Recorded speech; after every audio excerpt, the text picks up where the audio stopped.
கடந்த 2013ஆம் ஆண்டில் வெளிவந்து தமிழ் திரையுலகின் கல்ட் படமாக மாறியுள்ளது சூதுகவும். நலன் குமாரசுவாமி இயக்கத்தில் உருவான இப்படத்தில் விஜய் சேதுபதி கதாநாயகனாக நடித்திருந்தார். இப்படத்தின் இரண்டாம் பாகம் சூதுகவும் 2 திரைப்படம் வெளியாகியிருந்தது. பெரிதும் எதிர்பார்க்கப்பட்ட இந்த திரைப்படத்தில் மிர்ச்சி சிவா கதாநாயகனாக நடித்திருந்தார். எஸ். அர்ஜுன் என்பவர் இயக்கியிருந்தார்.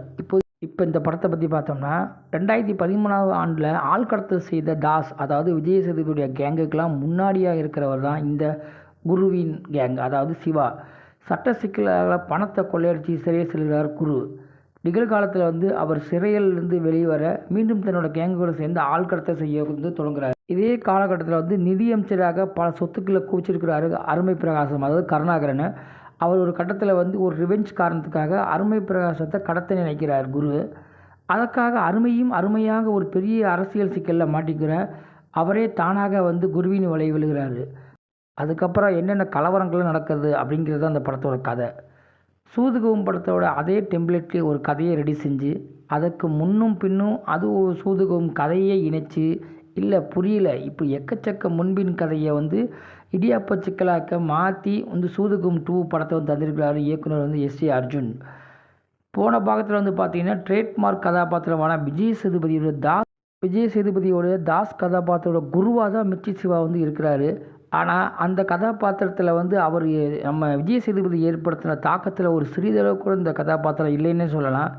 அதே மாதிரி டார்க் க்யூட்டுமான மோடுக்குள்ளே நுழையாமல் நம்ம சிவா தமிழ் பட மோடிலேயே சுற்றிக்கிருக்காரு. இருந்தாலும் ஆங்காங்கே சிரிக்க வைக்கிறதுக்காக முயற்சி பண்ணியிருக்காரு. இவருக்கு பதில் இவர் அப்படிங்கிற கதாபாத்திரத்தில் வரும் ஹர்ஷாவும் பெருசாக ஒரு நடிப்பை இருக்கலன்னு சொல்லலாம். போன பாகத்தில் சிறப்பே அந்த கடத்தலுக்குள் உள்ள தனித்திறமான நடிப்பு தான். அது மொத்தமாகவே இந்த படத்தில் மிஸ்ஸிங். அதே போல் சிவா கூட கூட்டணி வச்சிருக்கிற கல்கி ராஜா, நக்லிஸ் கவி இவங்களோட நடிப்பு கதைக்கு தேவையான வேலையை செய்யவே இல்லை. கதைக்களத்தில் பழக்கப்பட்ட பாத்திரங்களில் வர்ற கருணாகரன், எம்.எஸ். பாஸ்கர், அருள்தாஸ் ஆகியோரும் ஏமாற்றி தர்றாங்க. ஏன்னா இவங்க 3 பேரும் சூதுகவும் படத்தில் முதல் பாகத்தில் அவங்க நடிப்பு ரொம்ப அருமையாகவே இருக்கும், விறுவிறுப்பாகவே இருக்கும். எட்வின் லூயிஸ் விஸ்வநாதன் இசையில் பாடல்களும் பெருசாக ஒன்றும் கவர்லன்னே சொல்லலாம். எந்த இடத்துலையுமே இடைவெளி இல்லாமல் வாசிச்சுக்கிட்டே இருக்கிற மாதிரியே ஹரிஹார்ஸ் பின்னணி இசையும் அந்த மாதிரி தான் ஒரு அழுத்தத்தை கூட கொடுக்கல.